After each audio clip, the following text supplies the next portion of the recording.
کچھ درویش ہیں، درویش اللہ والے، جنہوں نے واقعی بند کیا ہوا ہے اپنے اوپر خواہشوں کا دروازہ. وہ کہتے ہیں نہیں دروازہ نہیں کھولنا ورنہ یہ دوبارہ بند نہیں ہوتا. یاد رکھ لینا، کچھ درویش ہیں جنہوں نے اپنے اوپر دروازہ، خواہشات کا دروازہ اپنے اوپر وہ نہیں کھولتے. ایک سلطان یحییٰ نام کا بادشاہ گزرا ہے، عرب کے کچھ حصوں کا حکمران تھا، تو اس کو بڑا شوق تھا لوگوں کو بانٹنے کا. دو قسم کے لوگ ہوتے ہیں نا، کچھ کو جمع کرنے کا شوق ہوتا ہے، کچھ کو شوق ہوتا ہے کوئی روٹی کھا لے. حضرت ابراہیم علیہ السلام بغیر مہمان کے کھانا، کچھ ایسے بھی ہوتے ہیں جن کے گھر بندہ چلا جائے تو پتیلی پہ ڈھکنا دے لیتے ہیں. اپنا اپنا فرق ہے نا جی، ہر آدمی کا اپنا اپنا ذوق ہے. منت کرتے ہیں کسی کی. مجھے بڑی بات پسند ہے شیخ سعدی کی، قرضے لے لے کے مہمان نوازی کرتے تھے. ایک دن سارے مقروض کٹھے ہو گئے، کہنے لگے بابے پیسے دے. بابا جی کہتے ہیں وہ پیسے مانگ رہے ہیں، مجھے ٹینشن ہے کہ انہوں نے کھوایا کچھ نہیں، مجھے پریشانی لگی. ایک بچہ کوئی چیز بیچ رہا تھا، وہ کھیل مرونڈا نہیں بیچتے بچے، وہ بیچ رہا تھا تو آ گیا، تو کہنے لگا لینی ہے. تو بابا جی کہنے لگے میرے مہمانوں کو کھلا دے ساری. بچہ بھی راضی ہو گیا کہ سارا اکٹھا ہی گاہک مل گیا. تو سارا جب کھلا دیا کہنے لگا پیسے. تو شیخ سعدی فرمانے لگے تو بھی بیٹھ جا، یہ سارے پیسے لینے آئے ہوئے ہیں، بیٹھ جا، ان کے پیسے انہیں ملیں گے تو تجھے بھی.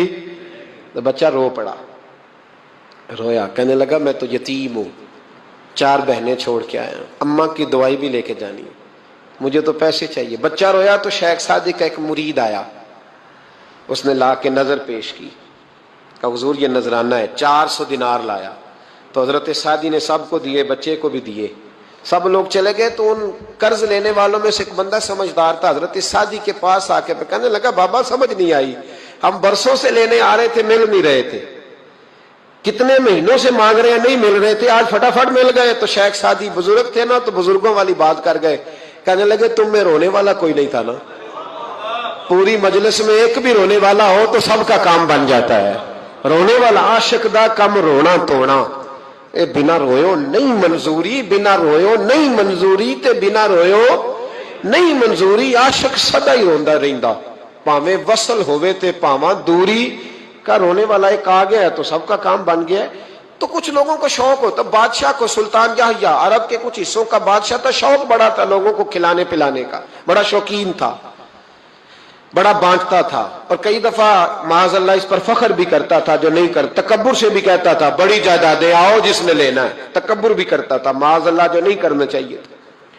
ایک دن جامع مسجد کے باہر کھڑے ہو کے نا بانٹنے لگا. کوئی فقیر آیا تو ایک مٹھی بھر کے اشرفیاں دے دی، کسی کو سونا دے دیا، کسی کو چاندی دے دی. ایک درویش بابا جی کونے میں بیٹھے ہوئے، اسی کسی دے کچھ بھی نہیں لگ دے، کوئی ضرورت نہیں، کونے میں بیٹھے. آپ یقین کریں، آپ تھوڑا سا رخ ادھر کریں، دنیا پیچھے پیچھے ہو جاتی ہے.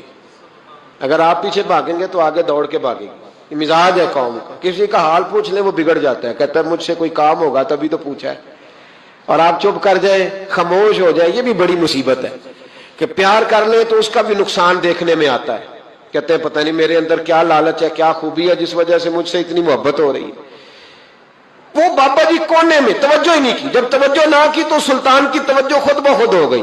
سلطان یحییٰ کہنے لگے بابا کوئی قابل توجہ آدمی ہے، سب لوگ لائنوں میں لگے ہوئے بھاگ رہے ہیں، بادشاہ آیا ہے.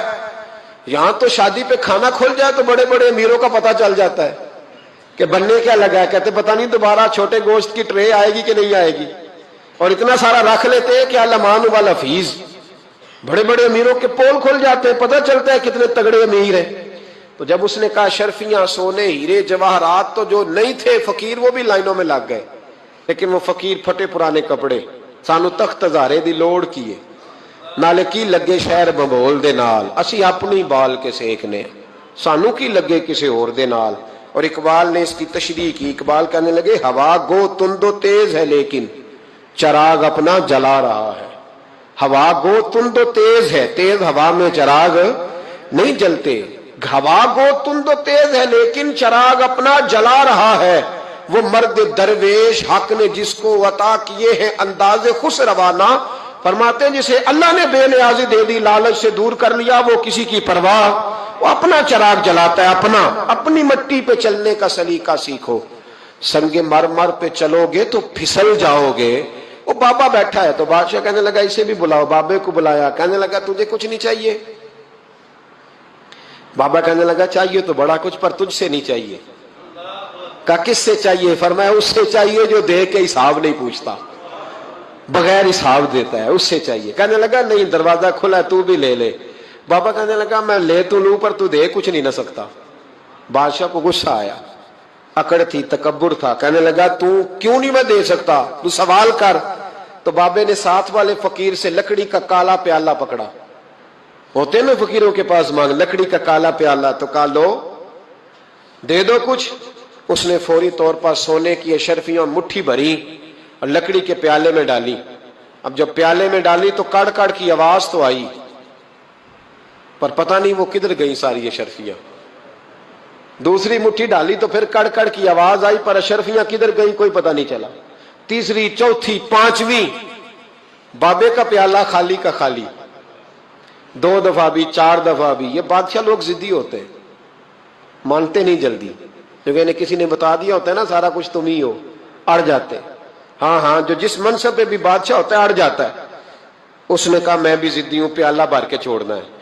ایک بوری منگا لی, دوسری منگا لی, تیسری منگا لی. بابا خوش ہے, مطمئن ہے, چلو ڈالو, تم نے کہا تھا ملیں گی. اب وہ مٹھی ڈالتا, کبھی اشرفیاں, کبھی ہیرے, کبھی چاندی, پر پتہ نہیں کدھر جاتی. بالآخر آہستہ آہستہ بیک ہونے لگ گیا. وزیر کہنے لگا بادشاہ پیچھے سے بوریاں ختم ہو گئی ہیں, اب نئی منگانے لگیں گی, پیچھے کوئی چیز بھی نہیں, ختم ہو گیا سارا کچھ. انسان کسی کو کیا دے سکتا ہے؟ کیا ہاں وہ انسان بڑا نوازتے ہیں جن کے پاس خزانے بھی اللہ کے دیے ہوئے ہوتے ہیں, وہ نوازتے ہیں لوگوں کو, وہ نوازتے.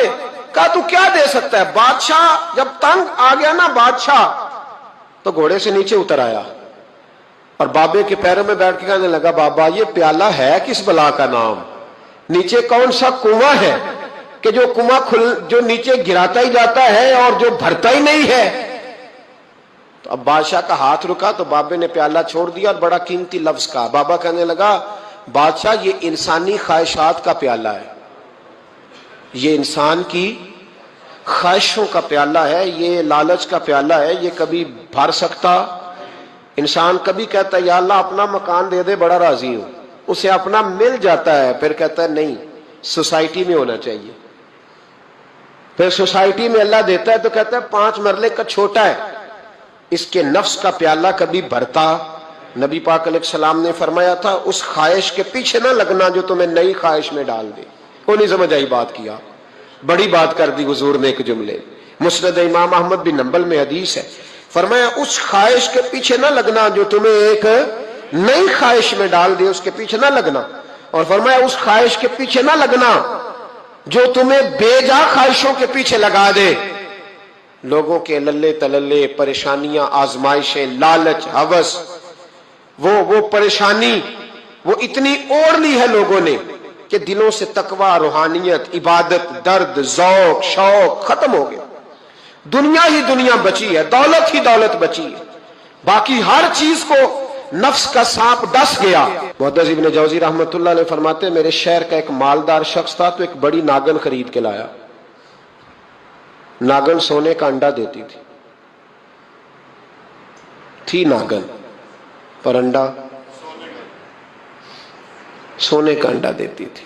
اس کے بال بچوں نے بھی, ایک ہی بیٹا تھا, بیوی تھی, انہوں نے کہا ابا یہ ناگن ہے, اس کا کام دسنا ہے, تو خیال کر. کیا کہا تھا حضرت سلطان بہو نے, کھارے کھو کدی مٹھے نہیں تھیندے, پاویں سہ منا گڑ پائیے تے سپاں دے پت کدی میتھ نہیں تیندے, پاویں چولیاں دودھ پیائیے. اس کی فطرت میں ڈسنا ہے. تو یہ ڈسے گی, بات ختم ہو گئی. کہا نہیں, سونے کا انڈا دیتی ہے. رکھ لیا گھر میں. بکری رکھی ہوئی تھی, پالتو بکری. بکری کو ناگن نے ڈس لیا, بکری تڑپ کے مر گئی. بیوی اور بیٹا کہنے لگے خیال کر, بکری کو ڈس لیا نا اس نے کہا بکری کتنے کی؟ کہا 6 دینار کی. سونے کا انڈا کتنے کا؟ کہا 50,000 دینار کا. تو کہنے لگا چھوڑو, انڈا تو مل رہا ہے نا, اگرچہ ناگن ہے, انڈا تو آ رہا ہے نا. کچھ دنوں کے بعد گھر میں گھوڑا رکھا تھا, گھوڑے کو ڈس لیا, تڑپ کے مرا گھوڑا. اس کو پھر سمجھایا بیوی اور بیٹے نے کہ بس کر دے, یہ ناگن ہے, یہ ڈسے گی. اس نے کہا گھوڑا کتنے کا؟ کہا 20 دینار کا. تو انڈا کتنے کا؟